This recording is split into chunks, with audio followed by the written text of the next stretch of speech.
नमस्कार. आज आपण एका अशा समुदायाच्या इतिहासात डोकावणार आहोत ज्यांची ओळख आणि अधिकार अनेक शतक वादाच्या भोवऱ्यात होते. ही गोष्ट आहे रथकार ब्राह्मणांची, त्यांचा एक हरवलेला इतिहास जो पुन्हा एकदा मिळवला गेला. तर या संपूर्ण विश्लेषणाच्या केंद्रस्थानी एक अगदी साधा पण तितकाच महत्त्वाचा प्रश्न आहे. तो म्हणजे एक कारागीर जो स्वतःच्या हातांनी सुंदर कलाकृती घडवतो, तो वैदिक विधी आणि यज्ञ करणारा पुजारी असू शकतो का? आणि या प्रश्नाचं उत्तर गंमत म्हणजे एका जुन्या ग्रंथात सापडतं. या ग्रंथाचं नाव आहे जैमिनीय रथकाराधिकरण. पण लक्षात घ्या, हे फक्त एक पुस्तक नाहीये. हा तर एका मोठ्या ऐतिहासिक वादाचा आणि त्याच्या निकालाचा जिवंत साक्षीदार आहे. चला तर मग पाहूया हा सगळा प्रवास कसा उलगडतो ते. सगळ्यात आधी आपण या प्राचीन कारागीर पुरोहितांबद्दल जाणून घेऊया. मग त्यांची ओळख कशी पुसली गेली हे बघू. त्यानंतर एका विद्वानाने त्यांची बाजू कशी मांडली आणि शेवटी त्यांना त्यांचे वैदिक हक्क कसे परत मिळाले याचा आढावा घेऊया. तर सुरुवात करूया आपल्या प्रवासाला थेट प्राचीन भारतातून, जिथे रथकारांना एक महत्त्वपूर्ण ओळख होती. रथकार हा शब्द ऐकला की आपल्याला काय वाटतं? रथ बनवणारा, बरोबर? पण याचा अर्थ खोल आहे. ते फक्त रथ बनवणारे नव्हते, तर त्यांना दैवी शिल्पकार मानलं जायचं. जणू काही कला आणि तंत्रज्ञान यांचा एक अद्भुत संगम. खरं तर याच ग्रंथाच्या प्रस्तावनेत एक असं वाक्य आहे जे ऐकून थक्क व्हायला होतं. त्यात लिहिलंय की रथकार हे केवळ कारागीर नव्हते, तर ते भारताचे पहिले वैज्ञानिक आणि तंत्रज्ञ होते. विचार करा, या एका वाक्यातूनच त्यांच्या प्राचीन प्रतिष्ठेची किती मोठी कल्पना येते. आता हे जे रथकार होते त्यांना विश्वकर्माचे वंशज मानलं जायचं. आणि त्यांच्यात 5 मुख्य कलाप्रकार होते.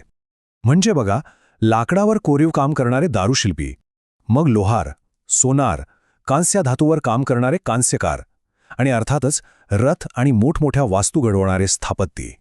केवढा मोठा कौशल्य! पण मग प्रश्न असा पडतो की ज्या रथकारांना एवढा मोठा मान होता, त्यांची ओळख, त्यांचं स्थान हे धोक्यात आलं तरी कसं? हा बदल काही एका दिवसात झाला नाही. ही गोष्ट शतकानुशतके घडत गेली. अगदी ऋग्वेदाच्या काळापासून त्यांना वैदिक यज्ञ करण्याचा सन्मान आणि अधिकार होता. पण मग आलं मध्ययुग. परकीय आक्रमणं झाली, समाजात मोठी उलथापालथ झाली आणि त्यांचं महत्त्व कमी होऊ लागलं. आणि मग आलं 18वं शतक, जेव्हा काही ग्रंथांचा चुकीचा अर्थ लावून त्यांच्या ब्राह्मण असण्यावरच थेट प्रश्नचिन्ह उभं केलं गेलं. तर मग यामागची मूळ कारणं काय होती? यात अनेक गोष्टी होत्या. एक म्हणजे परकीय आक्रमणं, ज्यामुळे सामाजिक रचनाच बदलली. दुसरं म्हणजे जातीव्यवस्थेमुळे लोकांमध्ये अविश्वास वाढला. आणि तिसरं, काही धर्मग्रंथांमधील लिखाणांचा आधार घेऊन त्यांच्या वैदिक अधिकारांनाच आव्हान दिलं गेलं. आणि इथूनच आपली गोष्ट एका अत्यंत नाट्यमय वळणावर येते. एका मोठ्या ऐतिहासिक वादविवादाची ठिणगी पडली, जिथे एका विद्वानाने या संपूर्ण समुदायाची बाजू उचलून धरली.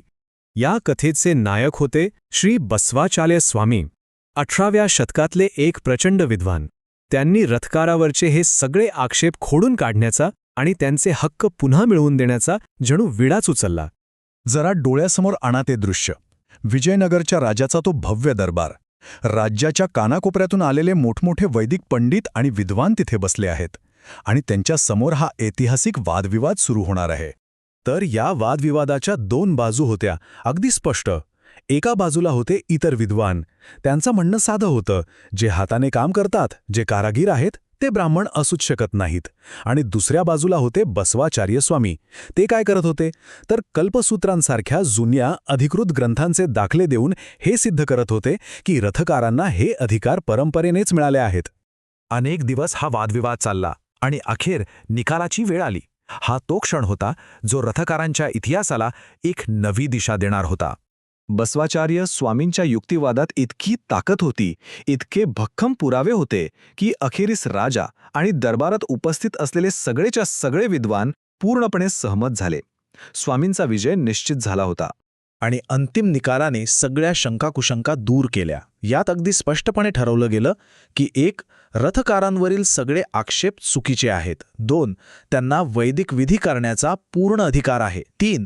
त्यांना विश्वकर्मा ब्राह्मण म्हणून ओळखलं जाईल. आणि 4. या अतुलनीय विद्वत्तेसाठी श्री बसवाचार्य स्वामींचा मोठा सन्मान करण्यात आला. खरंच एका व्यक्तीचं ज्ञान आणि धैर्य काय करू शकतं याचं हे एक जबरदस्त उदाहरण आहे. आणि बघा, आपली ही कथा पुन्हा त्याच ग्रंथापाशी येऊन थांबते जिथून आपण सुरुवात केली होती.